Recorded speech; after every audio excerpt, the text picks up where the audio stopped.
Good afternoon, and thank you for joining us for the second time and into the new year. As we said before Christmas, this is going to be a series leading up to COP26 in Glasgow. And if you're not quite sure what that means, hopefully we're going to have a little bit better idea as we go through this afternoon. One of the important things that we want to share with you is that while this is an idea that we've put together, it certainly doesn't exclude you from taking part. If you're doing great things in a local authority and you want to share them, then drop us a line at Cratus, hello@cratus.co.uk. If you're doing something special yourself and it's to do with a business, let us know. If you want to take part or you have a request to make of us for future opportunities, then let us know, because we really want to get the dialogue going all about the environment, because this is called What Has the Environment Ever Done for Us? And it's everything around us. So what's going on today? Well, we've got our panel is back. Stantec are working with us, and we've got Jenny Hughes, Keith Mitchell, Jonathan Riggle. I know, I said it wrong. We'll answer that later. And from Cratus, I've got Vicky Slade, and we've got a guest, Josh Tregale, who's going to join us and talk about something very important in a minute. So what are we going to talk about first? Well, let's go straight for the COP26, Jonathan. Yes, so COP26, what's that all about? And what does it stand for and where's it come from? So many moons ago, back in 1994, the United Nations created a new framework. And that framework was called the United Nations Framework Convention on Climate Change. It invited all countries to come together and agree the premise based on the scientific evidence at the time. Don't forget, this was 1994, so some time ago, that we in the industrial economies are having an unequivocal impact on our planet. Now, all of those parties that came, all of those countries came together and agreed that every year they would come back together in a conference, the Conference of the Parties, so not particularly imaginative on the names, to agree what they were going to do, forward strategize how collectively all countries could come together and resolve the issue around climate change. And that's what started the Conference of the Parties, COP. Now, there were some notable COPs. So COP3 in 1997, which is where the Kyoto Agreement was signed. So COP3 was in Japan, in Kyoto. And that was one of the first meaningful agreements where developed countries agreed mechanisms to support developing countries in carbon offsetting. And that developed principles such as the Clean Development Mechanism and the Joint Implementation Mechanisms as a way of trading between countries in terms of carbon emissions. Over a series of years where there was a fair bit of commitments and then a little bit of backsliding here and there, we get to December 2015, which was the Paris Agreement. So in Paris, that was COP21. Now, at the Paris Agreement, all of the countries that were party to that agreement, notable some exceptions, we can come on to that a little bit later, they agreed a set of principles where they were going to work together in order to deliver meaningful reductions in emissions so as not to see major temperature changes beyond 2 degrees up till 2050. Now, there's a couple of things in there that were really important. The first one was that all the countries agreed to set nationally determined contributions. So these things called NDCs, a whole new set of acronyms for people. Now, these NDCs were the targets through which each country was going to commit to reducing carbon emissions. Within those NDCs, they also set out the principles, the ways that they were going to do it. So whether that's through the electrification of transport, generation of hydrogen economies, energy transition. So that was all set out in each one of these nationally determined contributions. Also, the other critical part to the Paris Agreement, and something that didn't get resolved in Paris, was essentially who pays.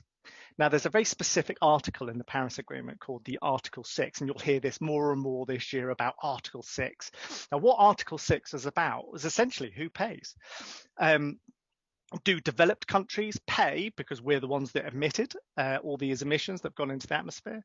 Or do developing countries have to stop their emissions but therefore have impact on their economies?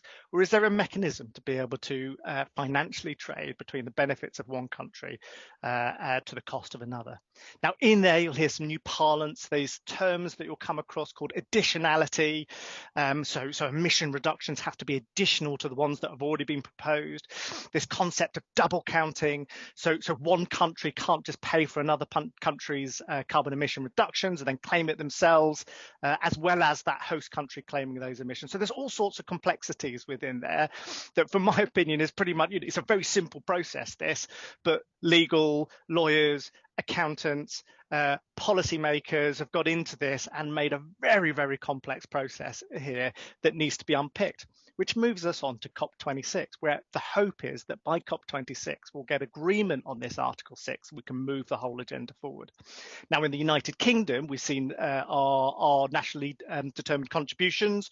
So if you remember, in December the 12th, I think it was, our government announced a 68% reduction in carbon emissions by 2030 compared to 1990 levels. Government came out with their 10-point plan, which were the mechanisms through which we were going to deliver that 68% reduction. So we are ahead of the game in that regard.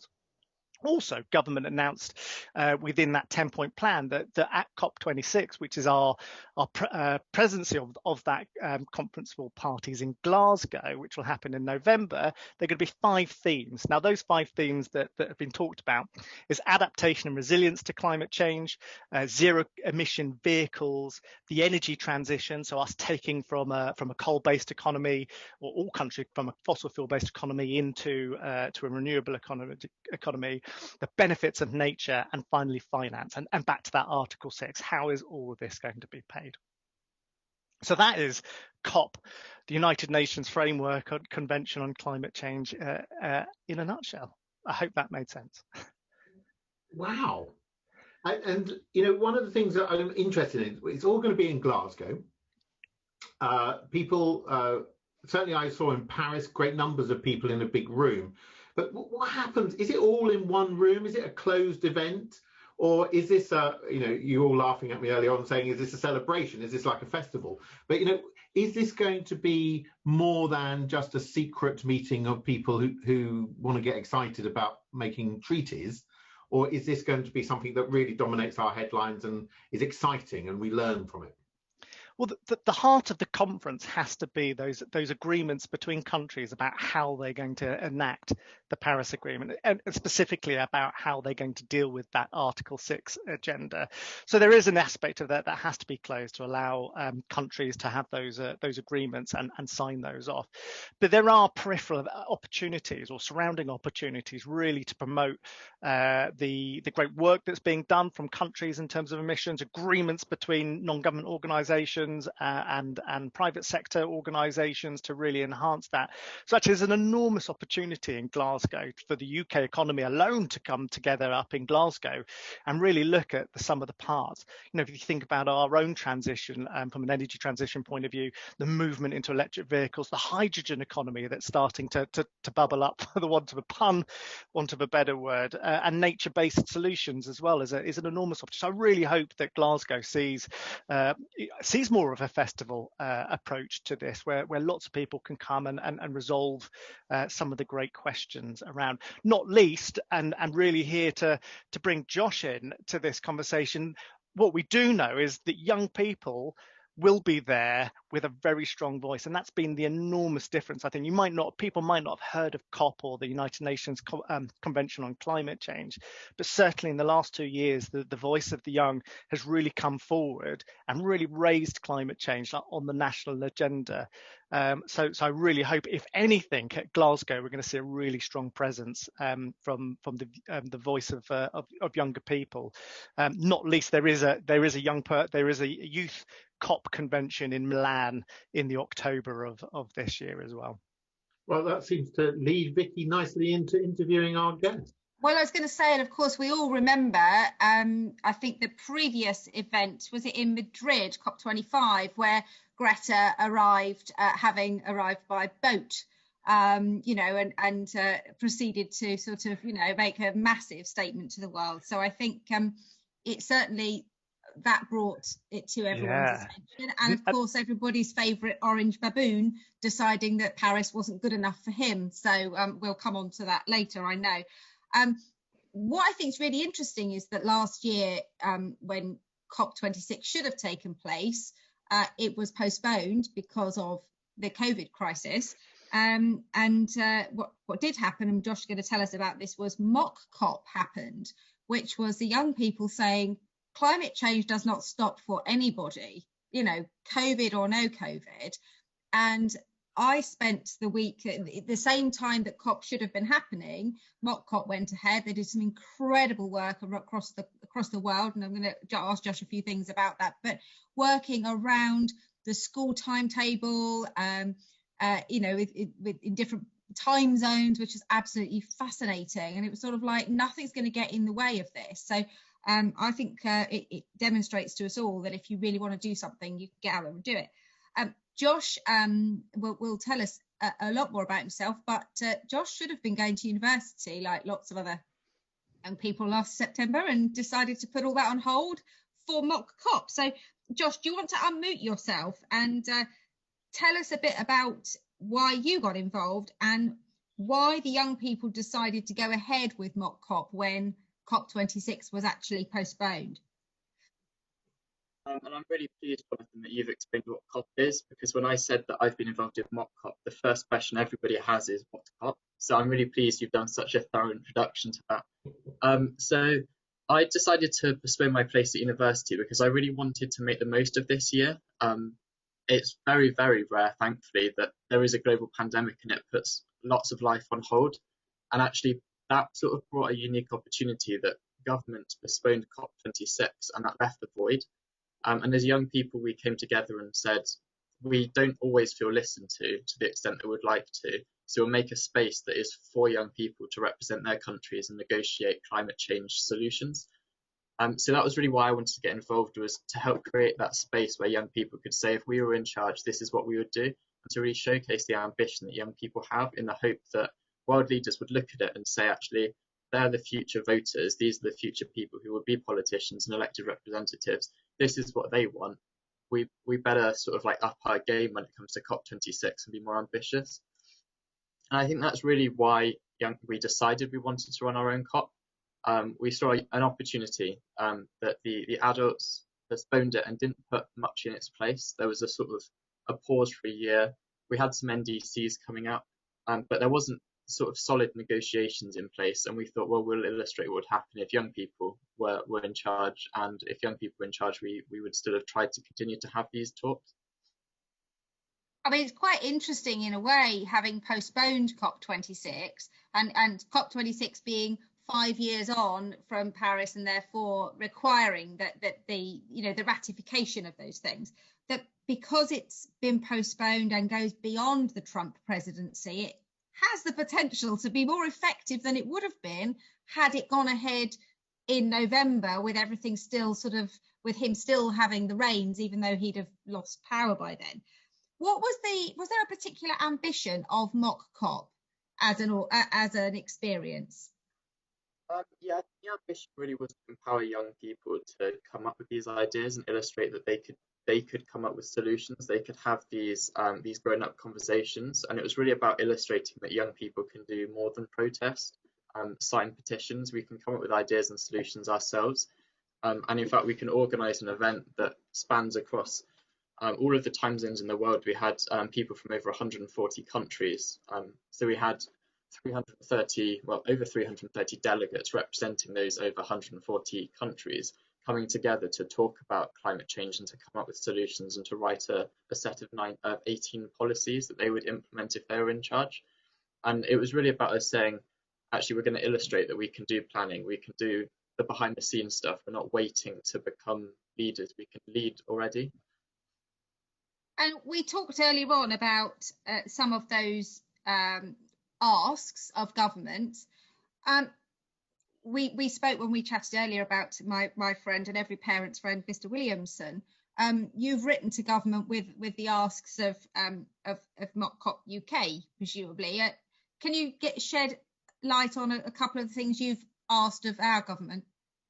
Yeah, so when Mock COP finished, we had produced 18 policies that were passed by the delegates from Mock COP, and those 18 spanned from 5 different themes. We had, I'm going to try and remember them now, health and well-being, green jobs, nationally determined contributions, climate education and climate justice. So we had those 5 themes that were sort of the framed discussions of the event.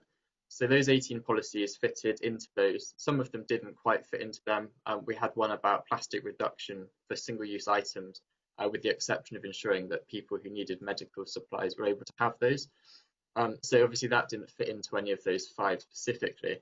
But we've had some really great conversations with the Cabinet Office about getting our letter to the Prime Minister, to Alok Sharma, who's the COP26 president and who's now full-time, which is really exciting. But one of those aspects was climate education, and I'm now working with another organisation in the UK called Teach the Future. I'm leading on international climate education campaigning based here in the UK, and we've written to Gavin Williamson numerous times, and we're yet to have a response. And I think that's one of those frustrations that we felt. We don't really feel particularly listened to by everybody, and I think that was probably one of the reasons why we wanted to illustrate that we could do more than write letters. We could actually sort of take it into our own hands. I just want to finish up by asking you, Josh, do you think that COP26 is going to be effective, or do you think it's just going to be greenwash? I'm hopeful that we will have some success. Like you've mentioned, there's a new president of the United States, and actually I think that's a really positive thing when it comes to climate negotiations. One of the first things Joe Biden did as president was to rejoin the Paris Climate Agreement. And I think that sets a really clear precedent that actually climate change is something that is really important to that new administration. And in the list of priorities that the White House released, we've got the coronavirus pandemic, and then second, we've got the climate crisis. And actually, when coronavirus is out of the way and we've dealt with that problem, and hopefully we'll be recovering soonish within the next year, that will be the priority of that administration. And I think that sets a really good tone that coming out of COP26, the United States will be pushing for it. And I hope they do. I hope Joe Biden is being honest and sincere with his words and he means them. And I think so far he's illustrated that, because he said he would sign the Paris Climate Agreement, and he has re-signed the Paris Climate Agreement. And I'm sure there will be people who do try to sort of avoid their obligations at COP26, but I would hope that we've got some strong voices that are going to be pushing that forward. And we've seen, for example, China releasing some more NDCs. I think that's a really good sign that we've got both China, the United States, the EU have been doing some promising things. Those 3 groups together, I think, could really push COP26 to be successful. So fingers crossed. Fantastic. I think in a lot of ways, we're quite lucky that you made the decision to delay your education, because without that, you know, people like you not putting your lives on hold for this, it may not have happened. So what your plans for October? You're still going to go off to university. What's your plans? Where are you going to study, for anyone that might have any jobs going? So I'll be studying mechanical engineering at Imperial College London, with the aim to sort of specialise into renewable energy. I think the energy sector is an area that's really ripe for transformation, and so that's really where I'd like to aim to go into. Quite keen on sort of wind turbines, those sorts of things.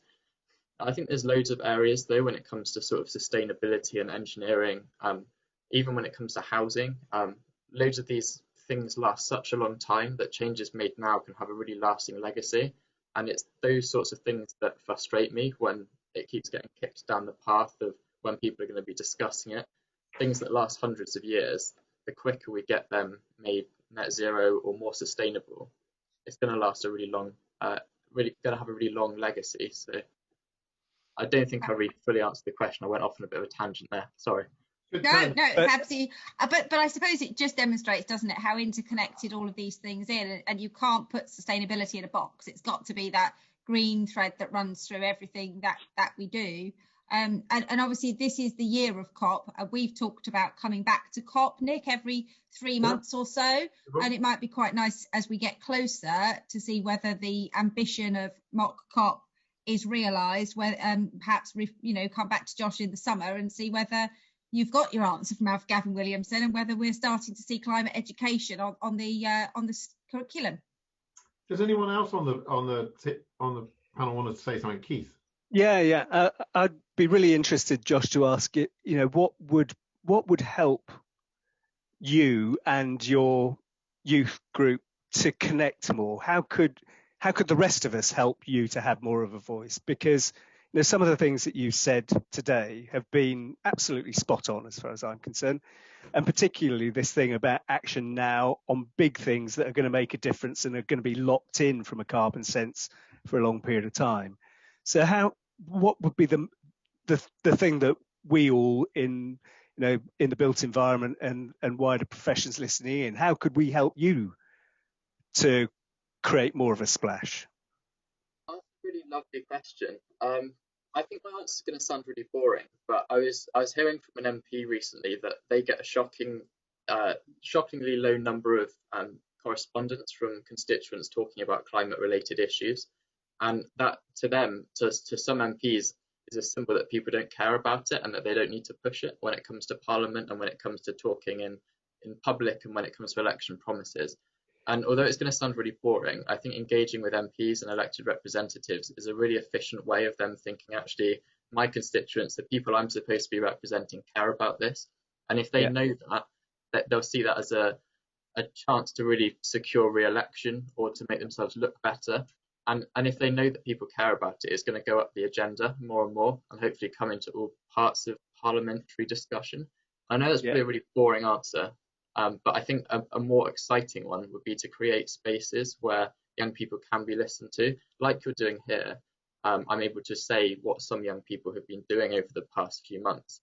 I think that's really good, to create a space where young people can talk about what they're doing and what they want to see come forward. Can I just come back on that as the politician in the room? It's really interesting you say that, because the argument back from a lot of politicians is, well, young people tend not to vote, therefore you don't tend to get those issues high on the agenda. So I suppose the question there is that generational split, is that how do we get the politicians who think they need to appeal to the grey vote to understand that the people who might have the grey vote want this as much as their grandchildren do, or actually is it that what you've got to do is find a way to cut through to people who are under 30 and get them to vote, because there's as many, there's plenty of them, they're just not voting right now because they don't feel like they're being listened to. So it's not a chicken and egg, really, isn't it? Yeah, I don't think I can really speak for people under 30 because I've never been able to vote because I've never been of the right age. And the people that I've been working with have equally never been able to vote. They're sort of 16, 17. I turned 18, so I can now vote, but there's not a particularly large election coming up. There's the ones in May, which would be exciting, my first opportunity to vote. But I think most of the people that I've been involved with would want to vote. They just can't yet, and they'll be looking forward to it when it comes. I think for lots of people, they sort of feel disenfranchised with politicians and politics, and that's really sad. I think they just don't see their views represented. And one of my friends chose not to vote because he didn't see anything on the election manifestos that he particularly supported. And I find that really sad, that you choose to throw away that democratic right because you don't see what you want. That would be, for me, I would see that as an opportunity to ask for what I wanted. Yeah. Well, and Vicky, I think the other issue in relation to what Josh has just been talking about is cutting through to what matters to not just the younger voters or non-voters, but also some of people our age and the grey vote, because sometimes we're asking the wrong questions. I think that's part of the problem. And so if you were to ask the grey vote, do they really care about where their grandchildren are going to be in 30 years' time? Their answer is going to be, absolutely. That is the thing closest to my heart. Okay, right, all of these other things now follow, that we start having to make the right decisions about carbon. And these are all the scientific and technical reasons why that is the case. And in there is all the boring stuff, which people don't really want to listen to. But the fundamental thing is people care about their families, their health, their schooling, all of those things. And looking after the environment is just central to us being able to achieve that over the next 30 to 50 years. Well, the good news in Gloucestershire, Councillor Nigel Moore's just told us that a young persons panel is on the climate change, is involved with climate change there. So what we will start to do is look at how we can encourage other local authorities to start involving the younger people, even if you can't vote at the time. But and the local elections, can I just tell you, Josh, really exciting, because you can do lots of things like throw out the local council. Jenny, what thoughts have you got for Josh? What thoughts have I got? Well, I think I just wanted to pick up on something that was in the back of my mind, and you mentioned about the whole education piece, and we've kind of been exploring a little bit about the wider impact of COP26 and what else is going to happen. I think the great thing is that there's already been a lot of discussion here in the UK, and there's going to be a lot of momentum outside of the actual conference itself pushing up to it. But what I was just having a look at, the sponsors, and I was just trying to see. So the key sponsors of the COP is Scottish Power, NatWest, SSE, National Grid. So it's all very, very industry focused, which is fantastic. But I'm hoping that we'll start to see more around how do we capitalise this and use it as a big education opportunity to talk to people. And particularly because one of the government's priorities is also going to be behavioural change, and how do we change not just as individuals, organisations, industry. So it's just more of a kind of a thought. I'm not really sure there's an answer, but I'm hoping that there'll be lots more, and perhaps we'll see some engaging kind of, I don't know, events, parallel workshops, discussions happening to make it a lot more accessible, because I think it is sometimes a little bit inaccessible. So yeah, that was why it was quite important. Johnny gave such a fantastic introduction to it to explain what it's all about. Johnny.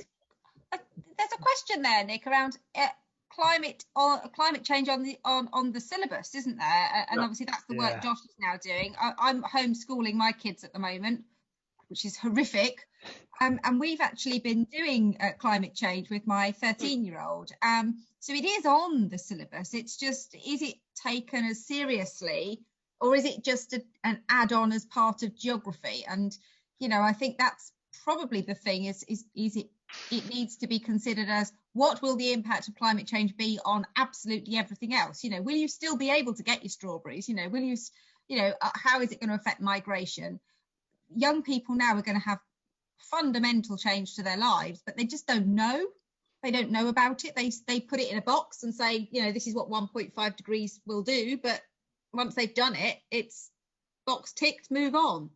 That's, I think, where we need to shift it. Would you say, Josh? Yeah, definitely. I think currently when climate change is talked about in schools, it's largely at the discretion of the teacher, or it's subject specific like geography. And so it's great that you had climate change stuff to do with your child, but that's not the case across the country. It varies school to school, because there's actually no mandatory section on the national curriculum that talks about climate change. If you take GCSE geography, for example, you'll cover some of the climate science, but GCSE geography is an optional subject. It similarly happens in higher chemistry, but many people take foundation chemistry. So you can pass through all of formal education never once having talked about climate change. So teachers have the ability in their own classrooms to weave that into lessons. In fact, the government encourage it, but I was just trying to find the stats. Where is it? 90. I think it's something like 68% of people are interested in learning more about climate change in terms of school-age people, but they just don't learn it. And I think there was a stat that said something like 98% of teachers don't feel they know enough about climate change to teach it. So even though the government encouraged teachers to weave it into the lessons, teachers aren't prepared to teach it because they're not trained and they don't want to get it wrong. So I think there's another point about education as well, because if people understand the problem that we're facing, they're going to want to sort of be part of that solution. They're going to drive their careers and their thinking towards being part of that solution. But if we're not aware of it, then it's going to be quite difficult for the next generation of people to really understand what problems we'll be facing and then to want to be part of that solution. I think it's sort of grossly unfair that actually we're not taught about the challenges that we will inevitably be facing over the course of our lifetime, and in fact that our children will be facing. I think that's quite an interesting comment, because certainly when I was still on a council, all the reports suddenly had to have environmental impact. So anything that we were doing, suddenly people were asked the question, what impact was that going to have on the environment? And it's in a way, what you're saying is every subject at school needs to question what that impact is. I don't think that's a bad idea at all. Johnny, what sort of comment have you got listening to Josh make the whole idea of Glasgow really exciting? Well, first of all, Josh, just simply amazing. Like, keep going. So as one environmental professional now to another, just keep at it. I'd be interested in your view, something that I've noticed over the last quarter of a century or so, that I'm going to use the word mung bean just because it came up in the last conversation, that climate change is for environmentalists, it's for mung bean eaters, or actually is your view that this is for everybody, and it's a subject that all people of different walks of life are interested in, or is it just for the greenies? Yeah, I think that's a really good point, and I don't think it's helpful when politicians talk about like environmentalists as a little bubble. I really do think that it's a problem that everybody should think about, and especially when you think about the impact climate change has. It has devastating impacts on people, particularly in the global south, the countries that actually contributed the very least to the problem in the first place. And that sort of injustice, where it results in tsunamis, droughts, people being unable to live safely in their houses or to grow crops. I think when you look at it that way, it ends up being a humanitarian issue. It's a matter of human rights. And when it comes down to human rights, that really should be an issue for everybody to care about, rather than a sort of abstract concept of slight temperature rises. Well, spot on, and that brings us right back to the reason why the United Nations brought together the Framework Convention on Climate Change as a response to the Montreal Convention, which is this concept that all countries have to come together to resolve human crises such as climate change. So yeah, absolutely fantastic, Josh. Josh, go on, Keith. I was just going to, couldn't resist it. So last time we talked about the difficulty of climate change and complexity. The discussion that we just had illustrates how complicated this is. And I referred to an interview by a particular reporter about the 10-point plan for green industrial revolution. And the reporter introduced the subject by saying, "Oh, it's too complicated. Can we just have 5, please?"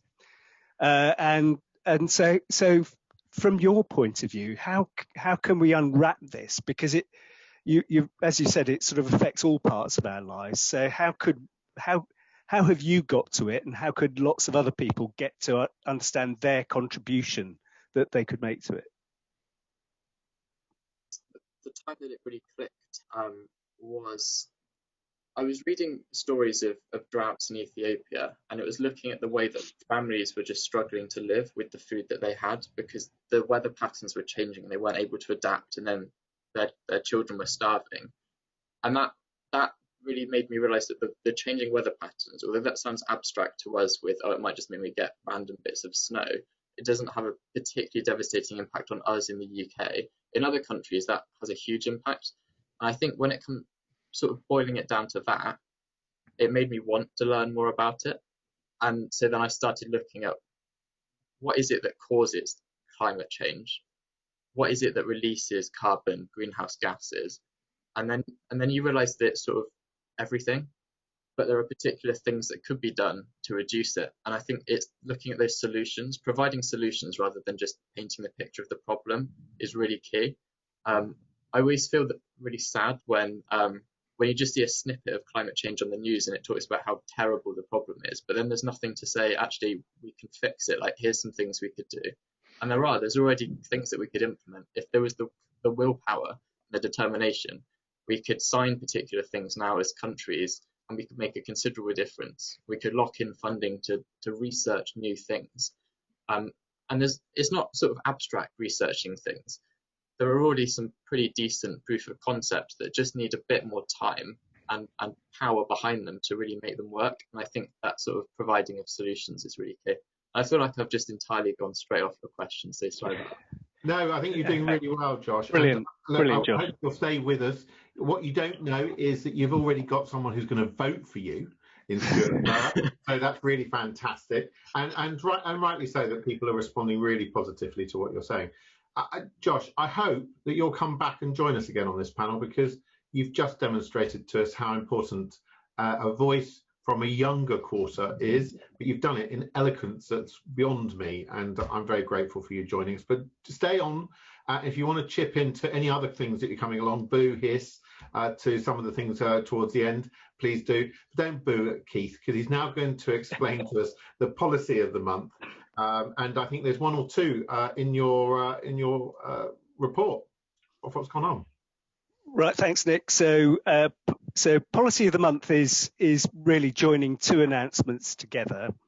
The first was the launch of the Connected Places Catapult. It doesn't sound particularly fascinating yet, so just bear with me.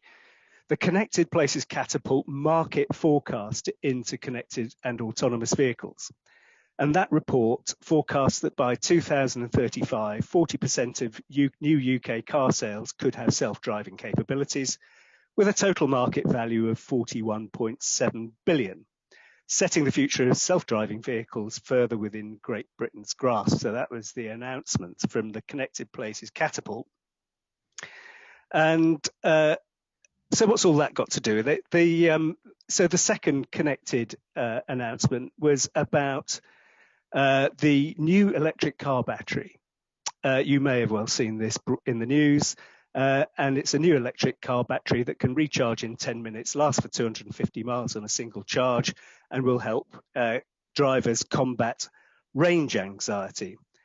These are made so they can heat up and cool down nice and quickly, and they're very good at rapid charging. They have longer life, they're cheaper.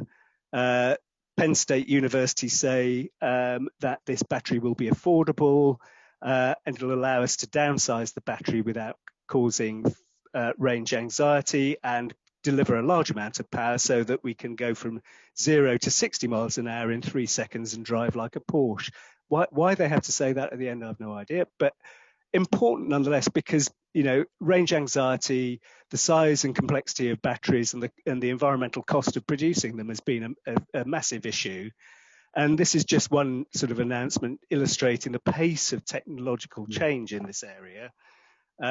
So if you read, and you're reading that alongside the Catapult's announcement about technological development and the potential for a big EV market here in the UK, then we have the Transport Minister, Rachel Maclean. Now, Rachel Maclean, MP for Redditch, great, because funnily enough, my first job in the construction industry was at building Redditch Skills Centre in 19-something or other. She's now the Parliamentary Under Secretary of State at the Department for Transport, and she has one hell of a portfolio. Her portfolio includes the future of transport, the environment, the transition period and the future of EU relations post-Brexit, international exports and inward investment, and space. What a portfolio. So she made an announcement that was ostensibly about the Connected Places Catapult last week. And in doing so, she said this: we're on the cusp of a driving revolution. Not only could this technology unlock vast opportunities for the UK economy and jobs market, it could significantly improve the safety and efficiency of how we travel over the coming decades. CAV technologies, CAV, connected and autonomous vehicle technologies, have the potential to revolutionise transport. Designed in the right way, a system of connected and autonomous vehicles could make our transport network more accessible, safer, more efficient and better for the environment. And over the next several years, we will make sure that UK is one of the best places in the world for the development of connected and autonomous vehicles. So that was my sort of pseudo policy of the month. And really the thing about all of this is what we should now be looking forward to. should we not, under the circumstances of the Transport Minister announcing that over the next 15 years we're going to be revolutionising the way in which technology is going to influence how we move around our road system,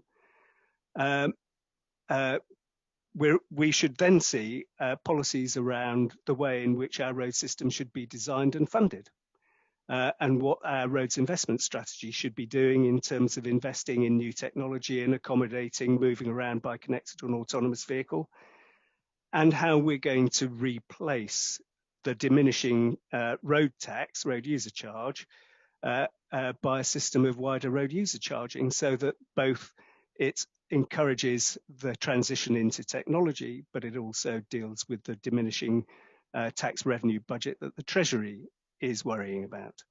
So there's a lot of potential outcomes of this announcement, in my opinion, but we've yet to see whether or not this is actually going to change policy at the heart of DfT in its roads department. Just on that, do we not at the same time have this irony that whilst saying all of this and the gear change policy last year, which said that no new road infrastructure could even be considered unless there was equivalent cycling and public transport infrastructure, that we're now seeing new roads coming forward without bike lanes, which is sort of, come on, put your money where your mouth is, and councils taking infrastructure out. So, it's great that they're sticking a policy flag in, but we need to see it follow through. And something Josh and I were talking about earlier on was the incredible costs involved to be able to access electric vehicles and presumably autonomous vehicles, that actually young people in particular are going to find it really difficult to live those values, because the passive houses are 15% more expensive to build than the non-passive houses. The electric vehicles are twice the price of a non-electric vehicle. Organic food is more expensive than non-organic food. How do you actually allow people to go, they shouldn't have to live in a mud hut and only ride a bike if they want to do the right thing? So there is a real mismatch, isn't there, between, well, the future generations trying to do the right thing, and actually it's so damn expensive.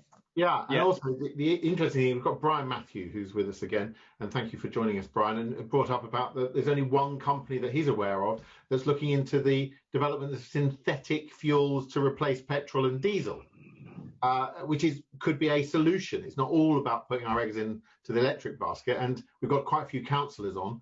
Maybe one of them messages to tell us how many charging points they've got for all these electric cars, that there could be a bigger queue for a charging point than we've ever seen for a petrol station. Well, Nick, it comes back to the point about complexity that we raised with Josh earlier, because in part, Vicky is right. We need to make sure that active modes, micromobility, mobility as a service, these are thought of at the same time as promoting road infrastructure. But equally, we need to be thinking about how we reuse existing infrastructure more effectively and how we use technology to get more out of that. And we need to be thinking about lifestyles and planning of new communities and how we orient the infrastructure requirements so that we're funding the things that enable people to move more locally for what they want, rather than having to move longer distances. And we need to be thinking about how the energy system, how energy is being distributed, to make sure that we're getting energy in the right place to support the transition to electric vehicles, and how we're dealing with other fuels such as hydrogen for freight and for public transport. So, there is just so much going on in this space. But it's starting to move, is what I think the policy that you've identified is, that people are starting to shift.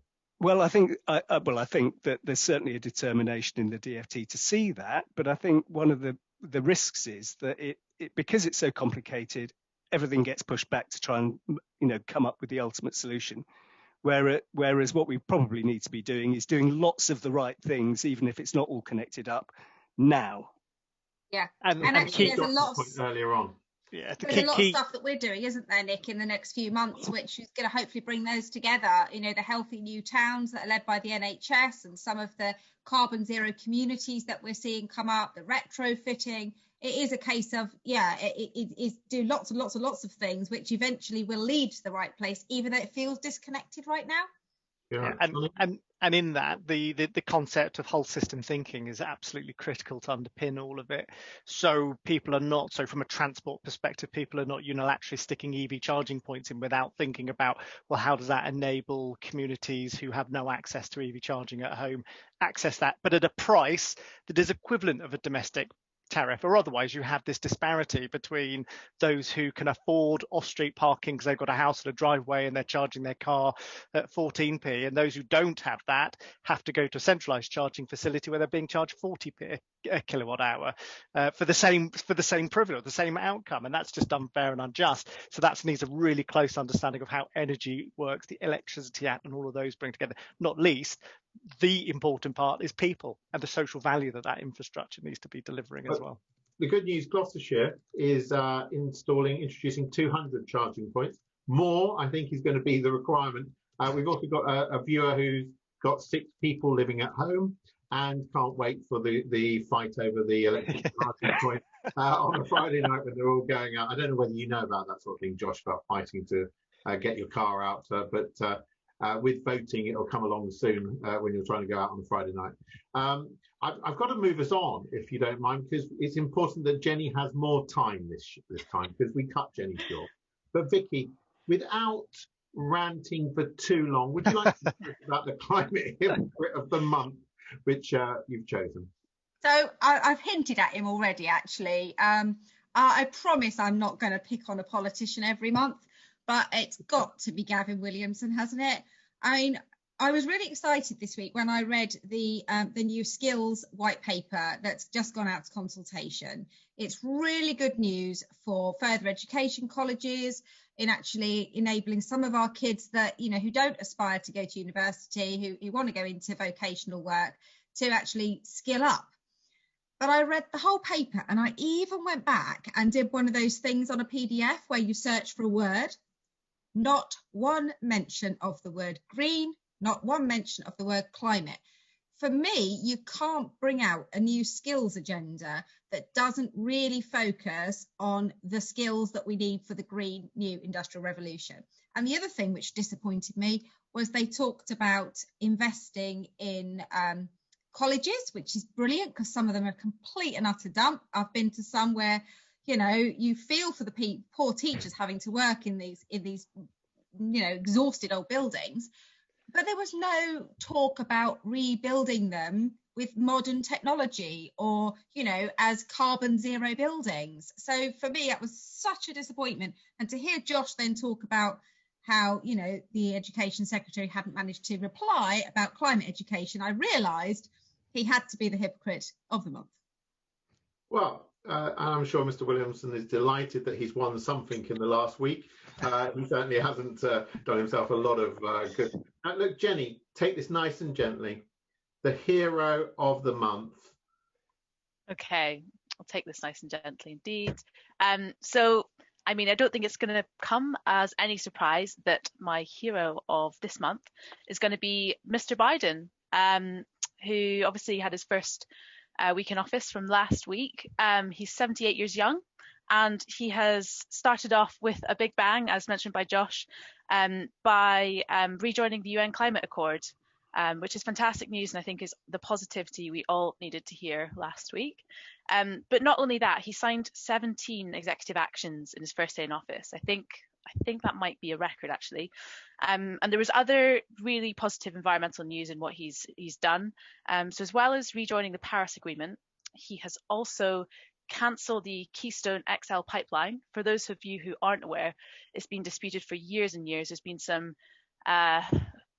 very, very hot protests going on about it. It is a 1,700-mile long pipeline that was going to be constructed to carry lots of barrels of oil a day from Alberta down to the Texan coast.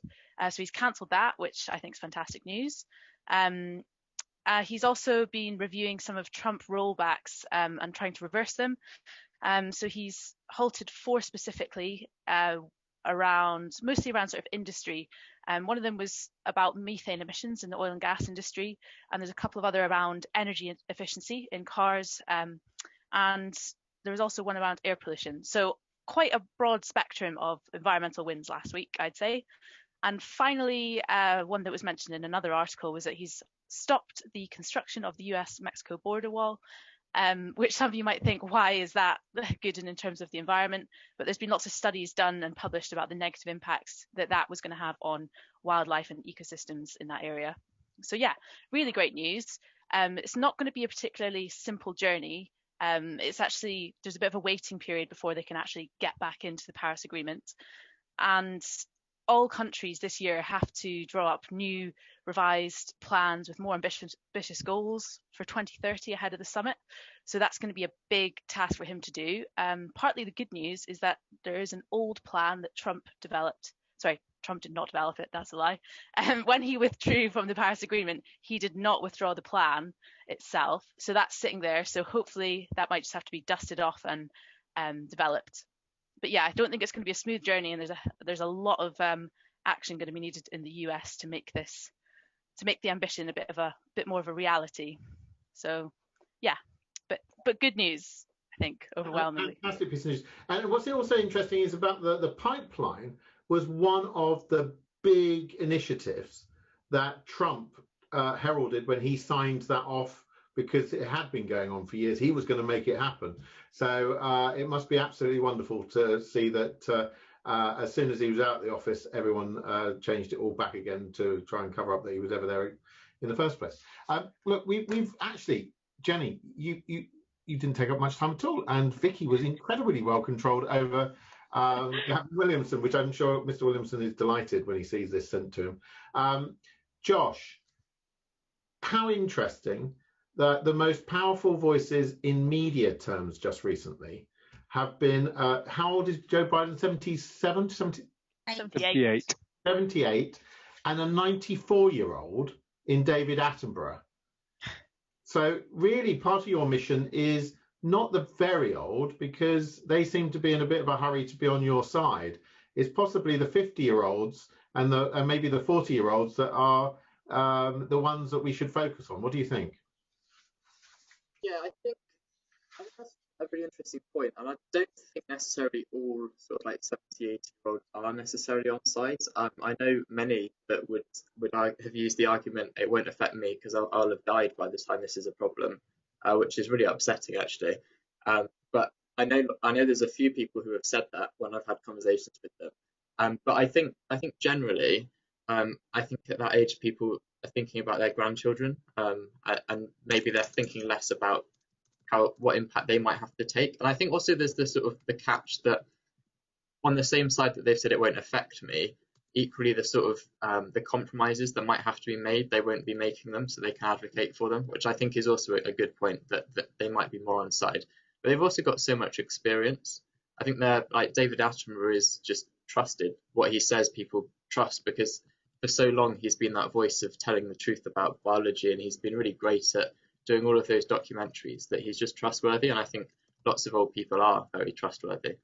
I think actually I'd spotted a really interesting link between, well, I thought it was interesting, between the climate hero and the climate hypocrite, which was that in the Paris Climate Agreement, Article 12, I'm just going to read it. It says, parties shall cooperate in taking measures to enhance climate change education, training, public awareness, public participation. So the climate change Paris Accord that Joe Biden has signed into makes reference to making sure that people are given training when it comes to climate change and climate resilience, which is the very thing that Gavin Williamson has neglected in his training.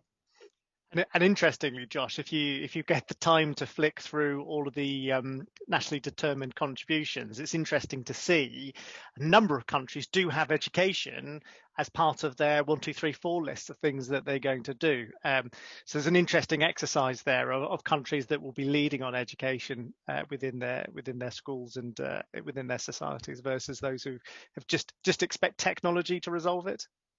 Jenny, did you have something you wanted to say? Yeah, well, I was just going to say that we're expecting, I think it's summer to autumn, we're expecting the UK net zero strategy to be published with consultation. So that's definitely not an opportunity to be missed if we're seeing these kind of gaps then. Hopefully you can comment on that then. Well, I don't know Gavin Williamson, and I think after Vicky's little moment there, it might be a little bit difficult for us to get him to come and join us. But Josh, we will ask him, because I think that there is a big issue about the education. I think your point is very well made.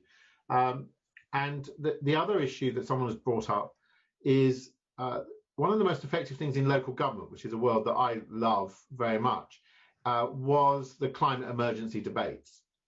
And one of the things I think coming up with COP22, COP26, is for those debates to be reignited again with what people are doing. And I think that one of the things I'd love to talk to you about another time is about how we can help local authorities reignite that debate.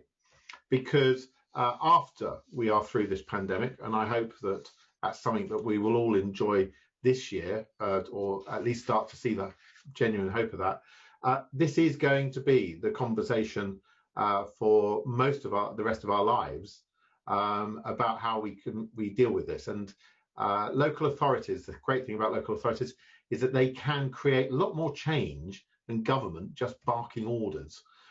They can make things happen. So Keith, any sort of wrapping up comments that you have?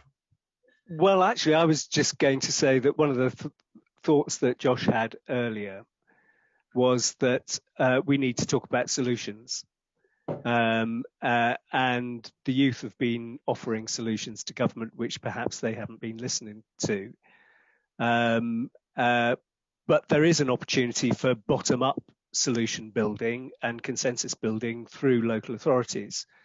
And so I think one of the things of value that could lead to, if you were talking about the sort of reigniting of the debates around climate change amongst local authorities, is to make that solution focused. What can they be doing? It's not just about what have they done or pointing to things that they've signed or whatever it may be, but allowing people to come through and talk to local authorities about how they can improve the situation within their local authority area and get communities working with politicians more proactively.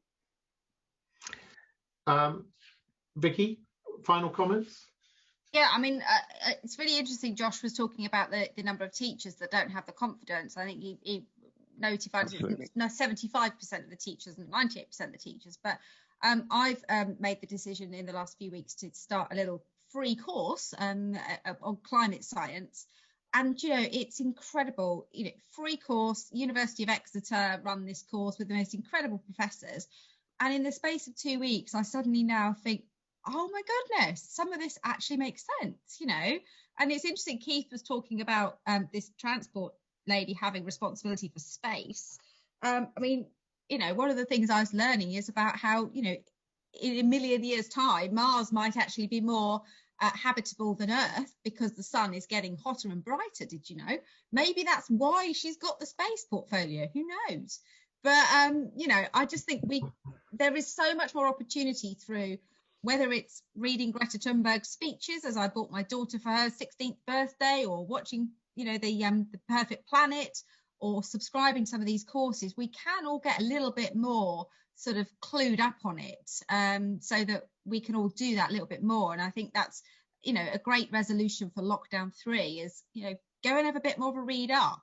There's a book called Hope in Hell, which I think has been recommended for, you know, how do you find your way out of this mess? Okay, I'm not going into what that title could. Anyway, Johnny, you started us off on the COP26. Do you think that we've got a better idea now on what COP26 is? Well, thanks to Josh, yes. A great opportunity for everybody in Glasgow, first 2 weeks in November. That social dimension to this is so important, and something that is quite often forgotten in the rush for technology. We see it all the time. I'm going to put this there, I'm going to build that there. You know, really thinking about what that means to society and how society can engage into Glasgow is going to be really important.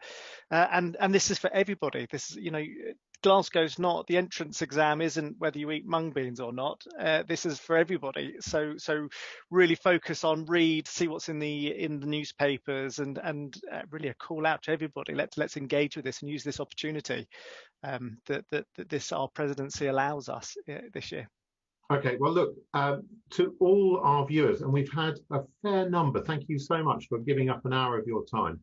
Thank you also for the tremendous number of contributions that we've had running all the way through. It's really been fantastic, and we'll be coming back to some of you. And Brian, thank you very much for coming back.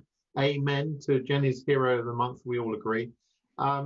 We really want to make this an opportunity for people to get a greater understanding and share and talk, and get the councils feeling energised and supportive, get people who are consultants sharing their best practice right across the board. We really want to contribute. And Josh, thank you so much for joining us. It's been really fantastic. You are a breath of fresh air, and I hope that you'll come back and join us, and you'll also nudge us in the right direction, because I've got a funny feeling you know an awful lot more than we do possibly about where some of this is going. So thank you so much for taking part. We'll be back next month. And please tell other people that this is worth an hour of your time, because I think Josh alone was worth an hour of anyone's time. So thank you very much, and see you next month.